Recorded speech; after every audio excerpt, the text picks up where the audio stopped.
안녕하십니까. 상상을 해보시겠어요? 15세기 초 유럽은 아직 세상의 절반도 알지 못할 때예요. 포르투갈의 에니크 왕자는 창문 너머로 대서양을 바라보면서 꿈을 꾸고 있었어요. 저 너머에는 무엇이 있을까? 그의 이 단순한 질문이 인류의 역사를 바꿉니다. 에니크 왕자는 최고의 선원들과 지도 제작자들을 모아서 바다로 나가게 되어져요. 당시 사람들은 바다 끝에 괴물이 산다 이렇게 생각을 하고 있었거든요. 하지만 포르투갈의 위대한 선원들은 한 번도 가보지 않은 길을 가죠. 그들이 아프리카 해안을 따라서 내려가다가 발견한 게 황금이에요.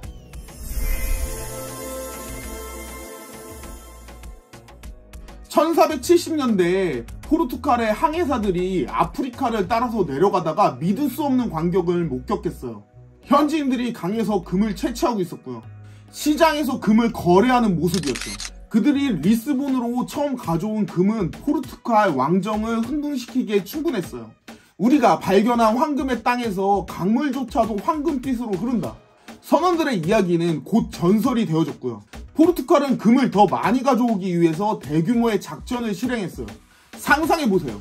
리스본 항구에 금을 잔뜩 싣고 들어오는 배들을요. 사람들은 거리로 뛰쳐나와 환호를 했고요. 선원들은 영웅이 되어졌어요. 16세기 초 포르투갈의 왕이었던 마누엘 1세는요. 유럽에서 가장 부유한 군주 중에 한 명이 되어졌고요. 행운의 왕이라는 별명을 얻게 되어져요. 그야말로 복권에 당첨된 나라 같았겠죠.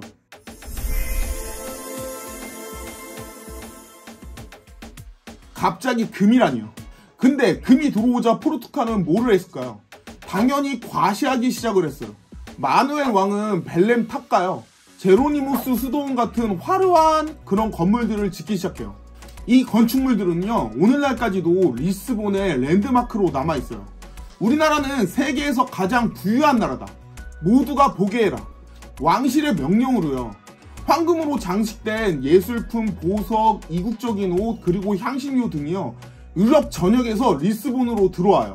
리스본을 걷는 귀족들은 금실로 놓은 옷을 입었고요. 인도에서 가져온 유명한 보석들을 자랑했어요. 궁정에서는 매일 밤 파티가 열어졌고요. 아프리카와 아시아에서 가지고 온 진귀한 음식들로 테이블에 놓아졌죠. 포르투갈 사람들은 역사상 본인들이 가장 성공한 나라라고 생각을 했어요.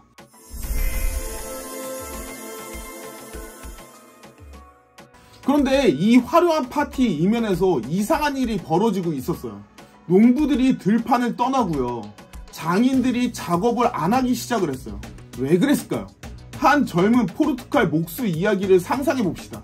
그의 이름은 마르코예요. 제 할아버지는 유럽에서 가장 훌륭한 가구를 만들었어요. 아버지도 그 기술을 이어받았고요. 저도 목공 기술을 배웠죠. 하지만 지금은 누가 제 가구를 사나요? 모두가 금으로 번 돈으로 해외에서 수입한 매우 호화로운 가구만 사려고 해요. 저는 작업장을 닫고 왕실의 식민지 사업에 참여했습니다. 마르코의 이야기는요, 수많은 포르투갈의 상인들과 장인들의 이야기예요. 갑자기 쏟아져 들어온 금은 포르투갈 사람들의 생각을 바꾸어 버렸어요. 왜 힘들게 물건을 만들어? 그냥 금으로 살 수 있잖아.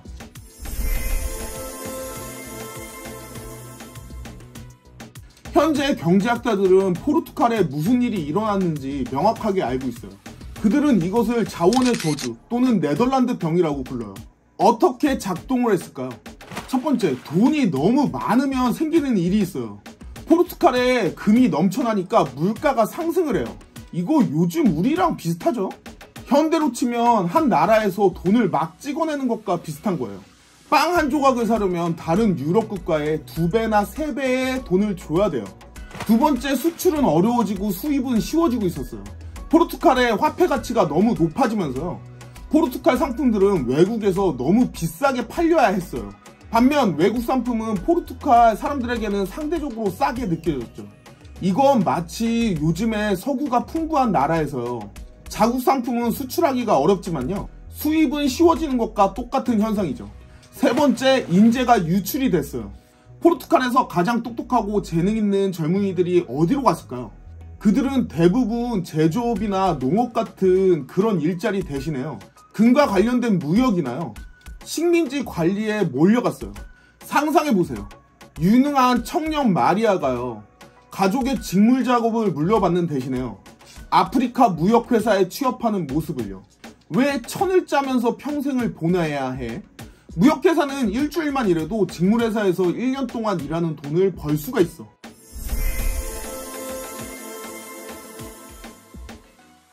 같은 시기 다른 유럽의 국가들은 어땠을까요? 영국은 산업혁명을 준비하고 있었고요. 네덜란드는 혁신적인 금융 기법을 개발하고 있었고요. 프랑스는 제조 기술을 향상시키고 있었어요. 하지만 포르투갈에서는요.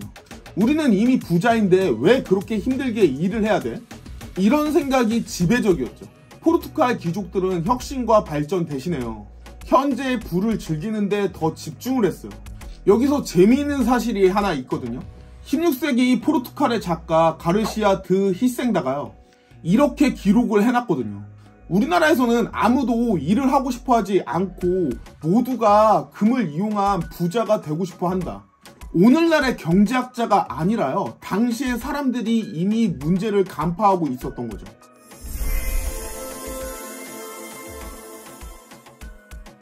그런데 모든 파티에는 끝이 있는 것처럼요. 포르투갈의 이런 황금의 시대는 마지막이 있었어요.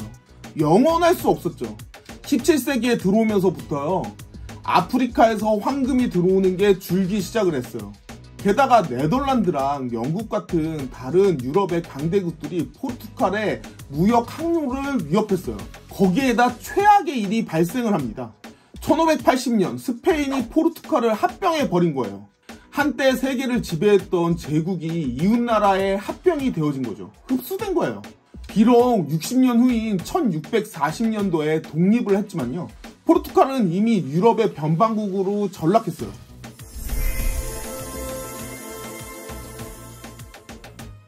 이 이야기의 아이러니가 무엇일까요? 포르투갈은 너무 많은 금 때문에 오히려 가난해졌다는 이야기예요. 포르투갈의 경제 비극을 현대의 관점에서 한번 생각을 해보도록 할게요. 첫 번째, 금광업은 경제 전체가 아니에요. 금을 캐는 것은 국가 경제의 작은 한 부분일 뿐이에요. 제조업, 농업, 서비스업, 다양한 산업들이 균형 있게 발전을 해야 되거든요. 그래야지 건강한 경제가 유지가 돼요. 포르투갈은 이 균형을 잃은 거예요. 두 번째, 쉬운 돈은 혁신을 죽여요. 포르투갈 사람들이 왜 힘들게 새로운 기술이랑 제품을 개발해야 되나요? 그냥 원하는 모든 것을 금으로 사면 되잖아요. 이런 태도는 장기적으로 경제 발전을 저해해요. 세 번째, 사치품 소비는요, 투자가 아니에요. 포르투갈의 금 대부분은요, 생산적인 목적이 아니라 사치품을 구하는 데 들어갔어요. 교육, 기술, 인프라에 투자했다면 결과가 달라졌겠죠. 네 번째, 외부 충격에도 경제가 취약해져요. 금이라는 단일 자원에 의존했기 때문에요. 그 자원의 가치가 떨어지거나 공급할 수 없을 때 대응을 할 수 없었죠.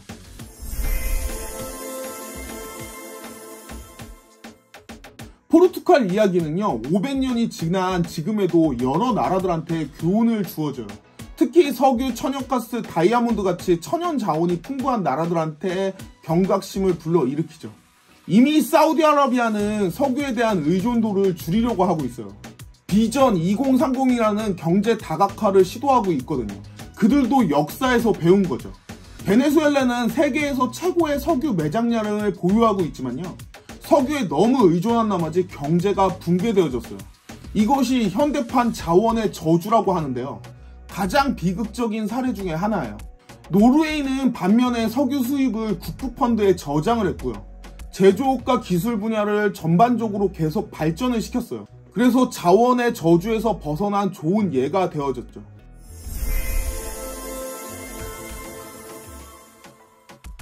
포르투갈의 역사적인 비극은 우리들한테 이야기를 해줘요. 진짜 부는 사람들의 기술, 지식, 그리고 미래에 대한 현명한 투자에 있어요. 여러분들이 돈이 많으면 모든 게 해결될 텐데 라고 생각을 하신다면요. 금으로 뒤덮인 채 몰락한 포르투갈의 이야기를 한번 생각을 해보세요. 때로는 너무 큰 부가 저주가 될 수 있어요. 이 놀라운 역사적 사실은요, 단순히 과거의 이야기가 아니에요. 포르투갈의 황금의 비극은 우리들한테 경고를 주고 있어요. 금이 가득해도 지혜가 없으면 모든 걸 다 잃게 된다고요. 오늘 준비한 영상은 여기까지고요. 영상이 마음에 드셨다면 구독과 좋아요, 알림 설정 해주시면 감사하겠습니다.